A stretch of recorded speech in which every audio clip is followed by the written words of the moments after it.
আপনারা কখনো এরকম চিচিঙ্গা ভাজা ট্রাই করেছেন? হয়তো ট্রাই করেছেন, কিন্তু এরকমভাবে একবার করে দেখুন।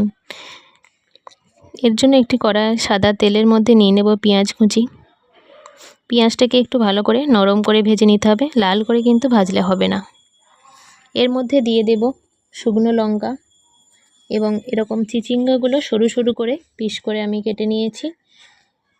দেখুন ছোট ছোট সরু সরু করে, একদম মিহি সরু করে কাটতে হবে পেঁয়াজের মতো।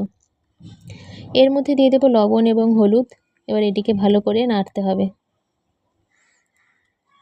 মেশানো হয়ে গেছে লবণ হলুদ, এবার এটিকে ঢাকা দিয়ে সেদ্ধ হতে দিতে হবে। আলাদা করে জল দিতে হলে আপনাদের যদি প্রয়োজন হয় তাহলে দেবেন, না হলে এতেই সেদ্ধ হয়ে যাবে। দেখুন আমার চিচিঙ্গাগুলো একদম সেদ্ধ হয়ে গেছে। এবার এগুলিকে নেড়ে চেড়ে ভেজে নিতে হবে। দেখুন একদম রেডি। এইভাবে একবার ট্রাই করে দেখবেন।